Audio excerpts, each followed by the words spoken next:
বড় কাটাল নতুন বাজারে সিমনা মণ্ডলের উদ্যোগে যে যোগদান সভা, সেই যোগদান সভায় একটু আগে যিনি ওনার মূল্যবান বক্তব্য আমাদের সামনে রেখেছেন, ত্রিপুরা সরকারের ট্রাইবেল ওয়েলফেয়ার এবং অন্যান্য দপ্তরের মাননীয় মন্ত্রী শ্রী বিকাশ দেববর্মা মহোদয়, আমাদের মাঝে উপস্থিত আছেন ত্রিপুরা প্রদেশ বিজেপির সম্মানিত সাধারণ সম্পাদক তথা আমাদের ইউথ আইকন আমাদের পার্টির শ্রী বিপিন দেববর্মা মহোদয়, উনিও ওনার বক্তব্য আমাদের সামনে রেখেছেন। এই জেলার যিনি সদর রুরালের যিনি সম্মানিত সভাপতি শ্রী গৌরাঙ্গ ভৌমিক মহোদয় মঞ্চে উপস্থিত আছেন এবং আমাদের এই যে সদর রুরাল ডিস্ট্রিক্টের একটা ভাইব্রেন্ট যে ডিস্ট্রিক্ট আমাদের ভারতীয় জনতা পার্টির হওয়া, ওনার নেতৃত্বে সেটা বর্তমানে আমরা দেখতে পাচ্ছি। আমাদের মাঝে উপস্থিত আছেন আমাদের জনজাতি মোর্চার যিনি সম্মানিত ভাইস প্রেসিডেন্ট শ্রী মঙ্গল দেববর্মা মহোদয়, এখানে উপস্থিত আছেন শ্রী রণবীর দেববর্মা মহোদয়, বিএসসির চেয়ারম্যান লেফুঙ্গা আরডি ব্লকের। তাছাড়া এখানে উপস্থিত শ্রী বিনোদ দেববর্মা, আমাদের 2023-এর অ্যাসেম্বলি ক্যান্ডিডেট ছিলেন, এবং অন্যান্য মণ্ডলের যারা মণ্ডল সভাপতিরা এখানে উপস্থিত হয়েছেন এবং আমাদের বিভিন্ন স্তরের যারা নেতৃত্বরা এবং ভারতীয় জনতা পার্টির যারা বিভিন্ন কার্যকর্তারা এখানে উপস্থিত, এবং যাদের জন্য আজকের এই সমাবেশ, যারা ভারতীয় জনতা পার্টিতে আজকে যোগদান করতে এসছেন, এবং মিডিয়া বন্ধুরা, সবাইকে আমি প্রথমেই হার্দিক অভিনন্দন ও শুভেচ্ছা জানাচ্ছি। এখানে আমার পূর্ববর্তী বক্তারা বলেছেন বিস্তৃতভাবে, কিছুদিন আগে আপনারা শুনেছেন যে ভারতীয় জনতা পার্টির ন্যাশনাল পার্টিকে নাকি এডিসি এলাকায় ঢুকতে দেওয়া হবে না। প্রায়শ হুমকি ধমকি এগুলো কিন্তু আমরা শুনি, কিন্তু আমি একটা কথা বলছি, যত হুমকি ধমকি দেবেন তত বেশি আমরা আরো শক্তিশালী হব। আমি যা শুনলাম এখানে নাকি কোনো অবস্থায় আজকের যে এই বাজারে নাকি কোনো অবস্থায় বড় কাটাল নতুন বাজারে কোনো অনুষ্ঠানই করতে দেবেন না, মুখ্যমন্ত্রীকে আসতে দেবে না, আমাদের ট্রাইবেল ওয়েলফেয়ার মিনিস্টারকে আসতে দেবে না, ভারতীয় জনতা পার্টির কাউকে আসতে দেবে না। এই জায়গা কারোর নিজস্ব সম্পত্তি নয়, এই সম্পত্তি সবার। যে কোনো ব্যক্তি যে কোনো জায়গায়, আর বিশেষ করে যে কোনো পার্টি যে কোনো জায়গায় যেতে পারে, কিন্তু গায়ের জোরে ভয় দেখে নানাভাবে ভয়ভীতি প্রদর্শন করে সেটা কোনো অবস্থায় আমাদের ভারতীয় জনতা পার্টি সেটা বরদাস্ত করবে না। আমাদের পার্টির যারা ডক্টর শ্যামাপ্রসাদ মুখার্জি যখন জনসংঘের প্রথম ভারতীয় জনতা পার্টির আগে আপনারা সবাই জানেন জনসংঘ ছিল, 1951-এ প্রতিষ্ঠিত হয়েছিল। সমর্পণের যে পার্টি, আজকে দেশের অখণ্ডতার জন্য উনি প্রাণ বলিদান হয়েছেন, আপনারা সবাই জানেন জম্মু অ্যান্ড কাশ্মীরে। আমাদের পণ্ডিত দীনদয়ালজি, উনাকেও আপনারা সবাই জানেন যে মুঘল সরায়ে উনাকে খুন করা হয়েছিল, ট্রেনের যে লাইন সেখানে ফেলে দিয়েছিল। ভারতীয় জনতা পার্টির এক একজন আপনারা যারা আজকে যোগদান করবেন, আপনারা বুঝতে পারবেন যে ভারতীয় জনতা পার্টির এটা কি পার্টি। যারা আমাদের পার্টিতে এসছেন তারা গঙ্গা জলের ডুবকি দিয়ে সমস্ত যত দোষ ইত্যাদি আছে, ভারতীয় জনতা পার্টি গঙ্গা জলের মতোই যখন এই পার্টিতে যোগদান হয় সে মানে বিশুদ্ধ এবং শুদ্ধ হয়ে যায়। এইরকম একটা পার্টি আমরা সারা ভারতবর্ষের মধ্যে সর্বশ্রেষ্ঠ পার্টি। এই পার্টির আজকে আপনারা এখানে সদস্য হয়েছেন। এখানে আঞ্চলিক পার্টির সাথে আমাদের কোনো বিরোধ নেই, যারা যারা যে পার্টি করবে, কিন্তু বিভ্রান্ত শক্তি ছড়িয়ে নানাভাবে একটা ডিভাইড অ্যান্ড পলিসি করে এটা সাম্প্রদায়িক সুরসুরি দিয়ে যে রাজনীতি, সেটা কোনোদিনই সেটা ফলপ্রসূ হবে না। এবং আমরা যদি বিগত যে দিনগুলো আমরা দেখি, এইভাবেই কিন্তু চলে এসছে। এতে করে উন্নয়নের কোনো দিন যে উন্নয়ন সেটা সম্ভব হবে না।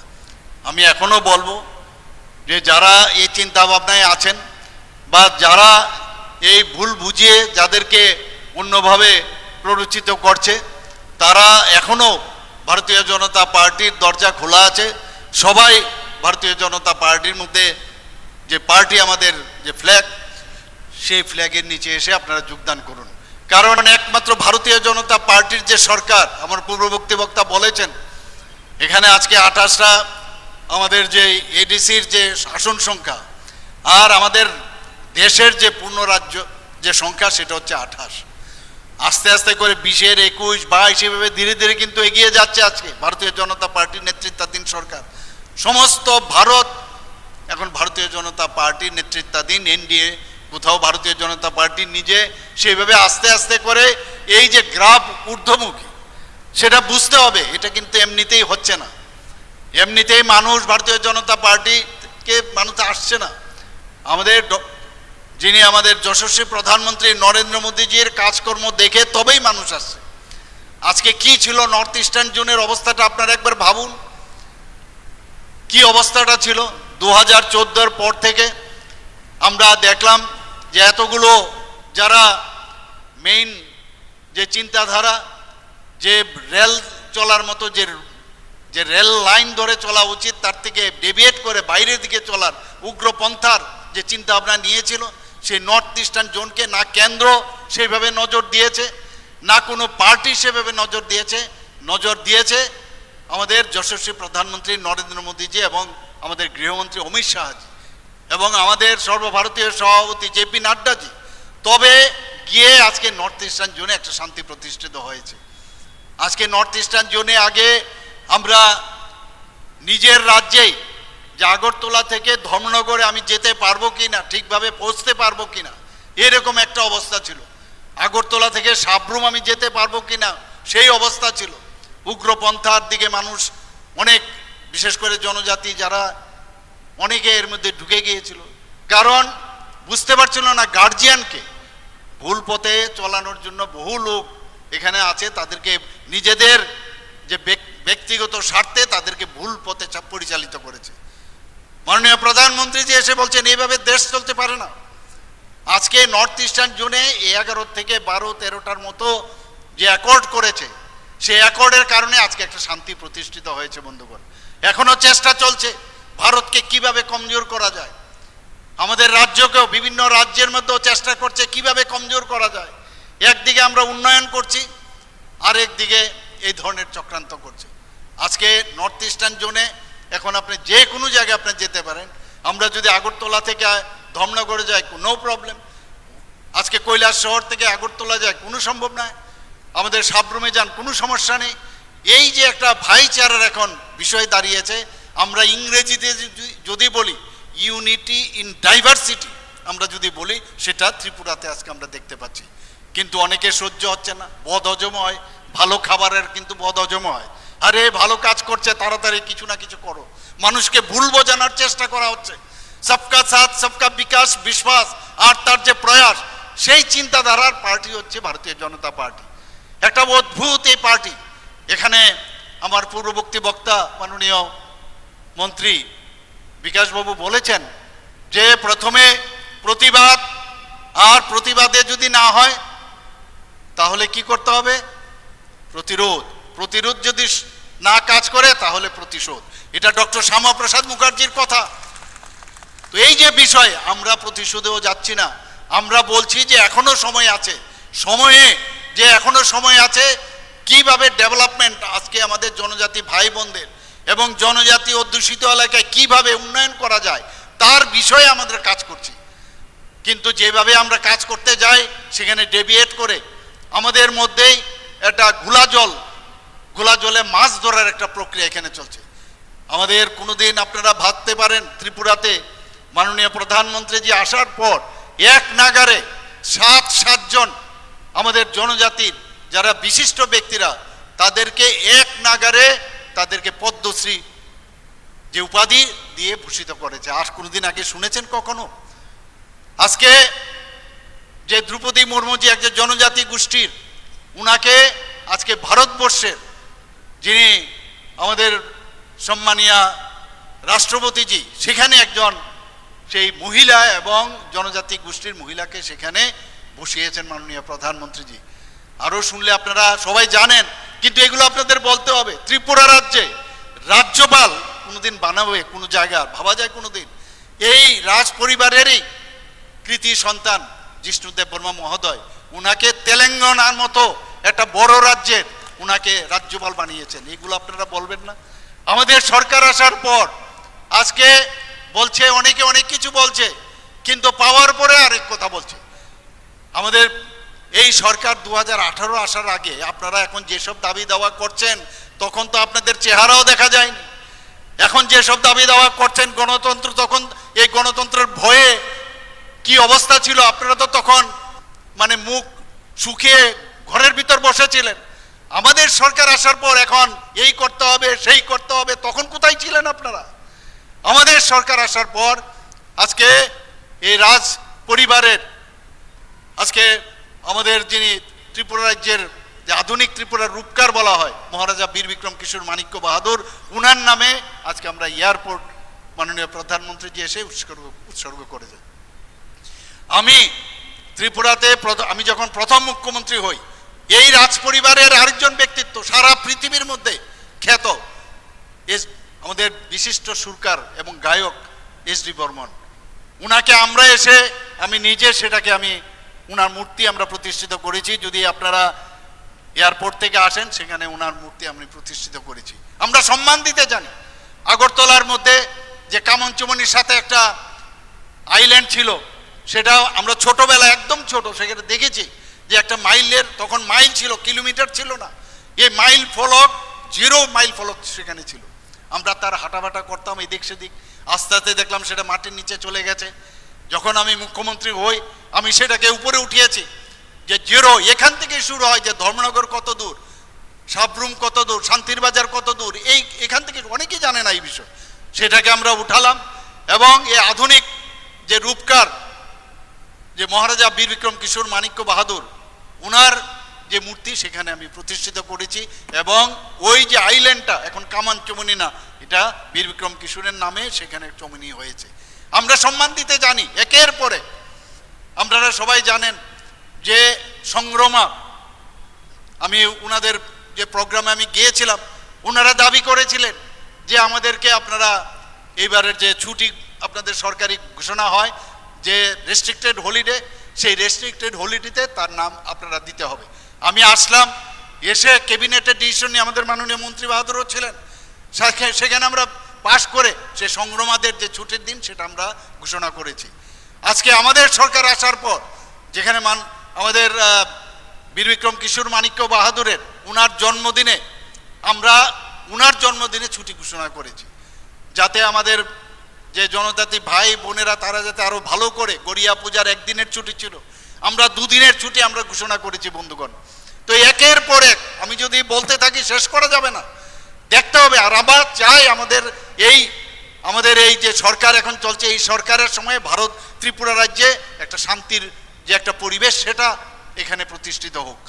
সারা 28টি রাজ্যের মধ্যে এখানে অনেকে অনেক কথা বলেন যে ত্রিপুরা রাজ্যে আইনের শাসন নেই, এবং আইনের শাসন নেই, যে অপশাসন আপনারা করে এসছেন এতদিন ধরে কমিউনিস্টরা, তাদের দেখানো পথে এখনো অনেকে সেইভাবে শাসন যে সুন্দরভাবে চলছে সেটাকে নষ্ট করার একটা প্রচেষ্টা চলছে। কিন্তু এই 28টি রাজ্যের মধ্যে এখনো ত্রিপুরা রাজ্যে নিচের দিক থেকে আজকে 3rd পজিশনে ল অ্যান্ড অর্ডার সিচুয়েশনে। মানুষ এখন বাইরের থেকে আসছে, ত্রিপুরাতে মানুষ পয়সা এখন খরচ করতে চাইছে, নিবেশ করতে চাইছে। আমি প্রতিদিন বিভিন্ন যেসব ডিপার্টমেন্ট আছে তাদেরকে নিয়ে আমি নিয়মিত রিভিউ মিটিং করছি, বিভিন্ন জায়গায় সারা ত্রিপুরাতে আমি ঘুরছি। মানুষ এখন শান্তিতে আছে, যেখানে কোনো সমস্যা হচ্ছে ইমিডিয়েটলি পুলিশ সেখানে যাচ্ছে, আইনের শাসন প্রতিষ্ঠিত হচ্ছে। এখানে যারা আছেন আপনারাই বলুন, আপনারা কখনো চান যে এখানে নিরানন্দর একটা অবস্থা হোক, আপনারা সবাই চাই, আমরা এটা আমাদের ভিতর থেকে আসে যে আমরা যেন শান্তিতে থাকতে পারি। আমাদের ছেলে মেয়েরা যখন রাত্রি 12টার সময় এক জায়গার থেকে আরেক জায়গায় যাবে, নিরাপদে থাকবে, আইনের শাসন যেন হয়। আমি প্রতিনিয়ত, আমি বলছি না যে 100% আজকে আমরা এখানে সব কিছু ঠিকঠাক করছি, তারপরেও চেষ্টা করছি। আজকে বিশ্ববিদ্যালয় এতগুলো এখানে ত্রিপুরাতে হয়েছে, আপনারা সবাই জানেন, প্রচুর বিশ্ববিদ্যালয় এখানে আসছে, আরও অত অলরেডি পাইপলাইনে আছে। আপনার এখানে প্রায় জনজাতি এলাকায় আমরা তিনটা যে ফুটবল যে ground, synthetic turf football ground আমরা করেছি। আমরা জানি জনজাতি যারা ছেলে মেয়েরা আছেন এরা খেলাধুলার মধ্যে এখন খুবই ভালো, তাদের জন্য যাতে ভালো করে তাদেরকে আমরা সেই ইনফ্রাস্ট্রাকচার দিতে পারি সেই ব্যবস্থা আমরা করছি। আমরা দেখেছি অনেক জায়গার মধ্যে, বিশেষ করে জনজাতি এলাকার মধ্যে যারা ছেলে মেয়েরা আছেন অনেকে আজকাল ড্রাগসের মধ্যে আসক্ত হয়ে পড়েছেন। তার জন্য আমরা নানা রকম স্লোগান দিয়ে আমরা ফুটবল খেলাকে সামনে রেখে তারা যেন এর থেকে বেরিয়ে আসতে পারে, কারণ এটাও কিন্তু একটা চক্রান্ত। যদি তারা এই ধরনের যে ড্রাগ অ্যাডিকশনে যদি বুঁদ হয়ে থাকে তাহলে আগামী দিন তারা ভালো কাজে তারা যুক্ত হতে পারবেন না। আমরা প্রচুর কাজ করছি বন্ধুগণ, এখানে আপনারা অলরেডি আমি বিভিন্ন জায়গায় বিষয়গুলো আমি বলছি যে আমাদের সরকার আসার পর আপনারা দেখেছেন যে ট্রাইবেল ডিভিশন, আগে যে ইউনিয়ন মিনিস্ট্রিতে আগে কি ছিল 1985 পর্যন্ত এটা ট্রাইবেল ডিভিশন করে একটা মন্ত্রিত্ব ছিল সেখানে, এবং দেখা গেছে দ্য মিনিস্ট্রি অফ ওয়েলফেয়ার সেটাও 1985 এবং 85 থেকে 98 পর্যন্ত যে এই ট্রাইবেল মিনিস্ট্রি অফ ওয়েলফেয়ার করেছিল, এবং মে 1998 থেকে সেপ্টেম্বর 1999 পর্যন্ত ministry of social justice empowerment সেটা ছিল খালি আমাদের জনজাতিদের জন্য।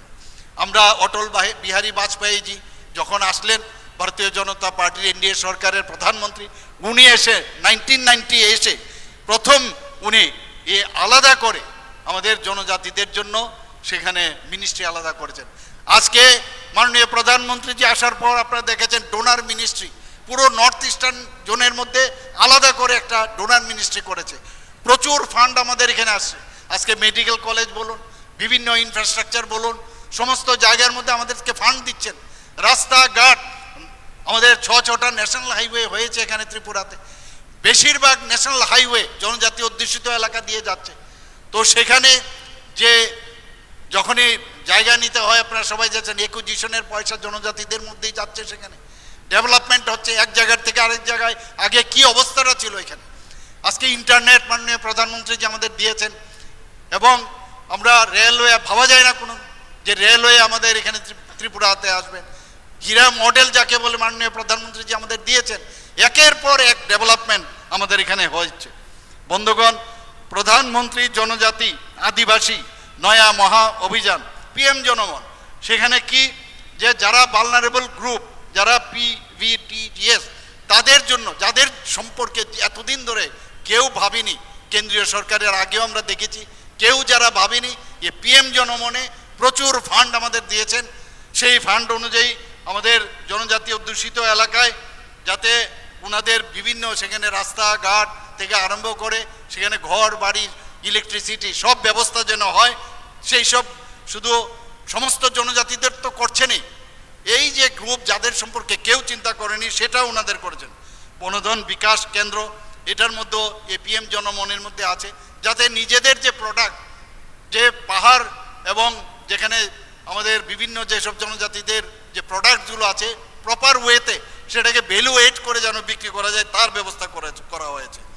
ধরতি আবা জনজাতি গ্রাম উৎকর্ষ অভিযান 2024-এ শুরু হয়েছে। 2 অক্টোবর 2024-এ মাননীয় প্রধানমন্ত্রীজি তার ঘোষণা দেন।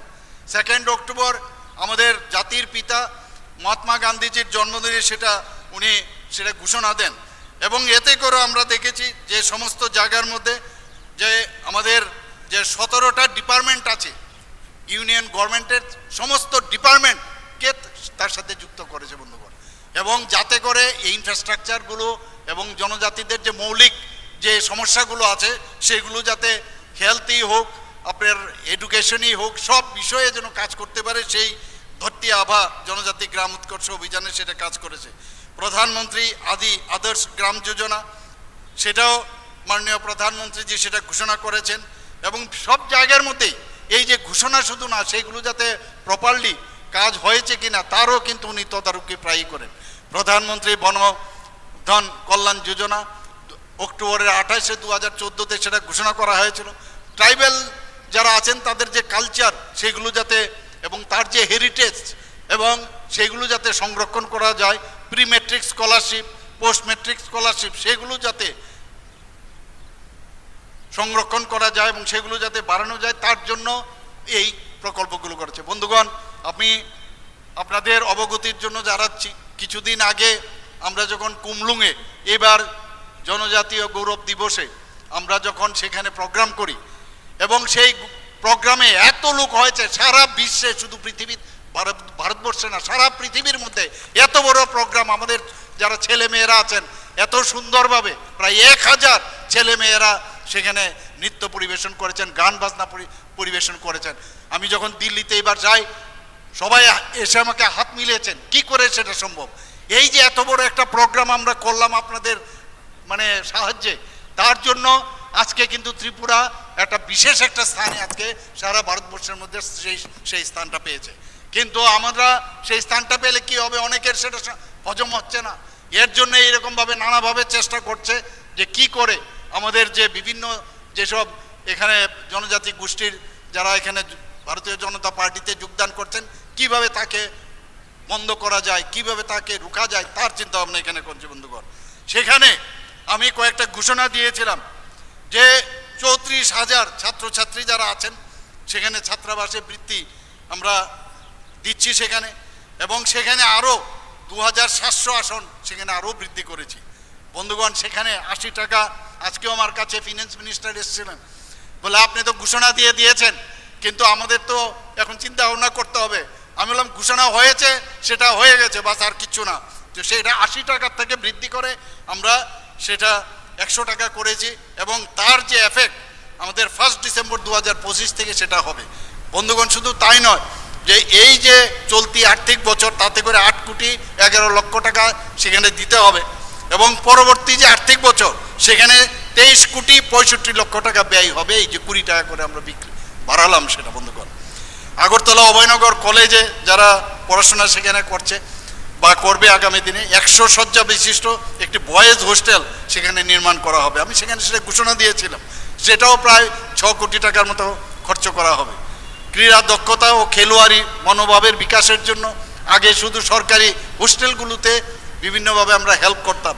এই বছর থেকে যারা এনজিও, আমি বহু এনজিও জনজাতিদের নিয়ে কাজ করেন, তারা এসেছেন আমার কাছে, তো তাদের যে হোস্টেলগুলোতে যাতে সেই খেলা সামগ্রী দেওয়া যায় তার জন্য আমি সেটা ঘোষণা করেছিলাম। আমরা 100টি সরকারি এসটি হোস্টেলে স্মার্ট ক্লাস অলরেডি স্থাপন করা হয়েছে। আরও 70টি সরকারি এসটি হোস্টেলে স্মার্ট ক্লাস যাতে করা যায় তার জন্য যে খরচ হবে সেটাও আমি ঘোষণা সেখানে দিয়েছি। মুখ্যমন্ত্রী ট্রাইবাল ডেভেলপমেন্ট মিশনের অধীনে 19 কোটি টাকার আর্থিক সহায়তায় 50টি জনজাতি সরকারি হোস্টেলে সেখানে সৌরশক্তি ভিত্তিক যে জল পরিশোধক সহ কম্পোজিট সৌর ইউনিট স্থাপন করা হবে। চিফ মিনিস্টার ট্রাইবাল যে ডেভেলপমেন্ট মিশন, সেই যে মিশন 500টি আমরা ইলেকট্রিককে যে অটো বেকার অটো যে আমাদের অটো আছে সেগুলো আমরা বিতরণ করব।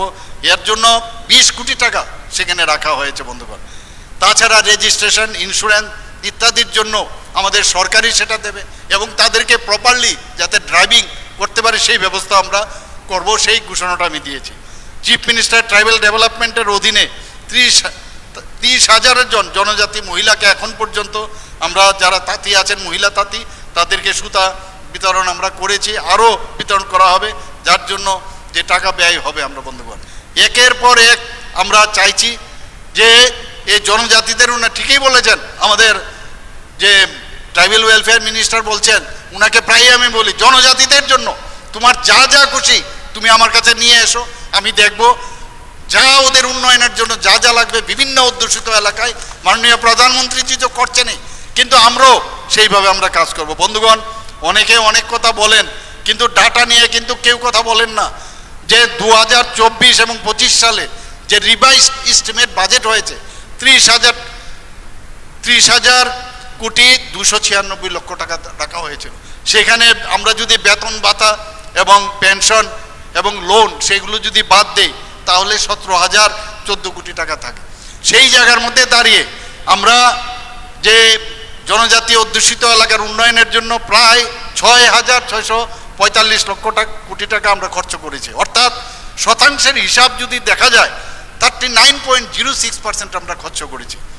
এবার সেটা কিন্তু আরও বাড়বে, প্রায় 40% বাড়বে 2025-26-এ।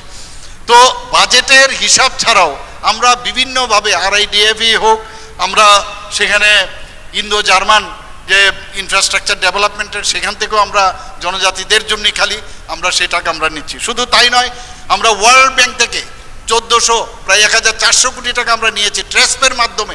বিভিন্ন জায়গায় জনজাতি অধ্যুষিত এলাকায় আমরা বিভিন্নভাবে আমরা কাজ করছি। আমরা যে টেলিমেন্ট প্রজেক্টে প্রায় 1700 কোটি থেকে 1800 কোটি টাকা আমরা সেটা নিয়েছি। সেখানেও বিভিন্ন যে আমাদের ফরেস্ট যে এলাকা আছে সেখানে আমরা সেই কাজগুলো আমরা করি। আপনারা সবাই জানেন যে আমাদের গভর্নমেন্ট আসার আগে কী অবস্থাটা ছিল।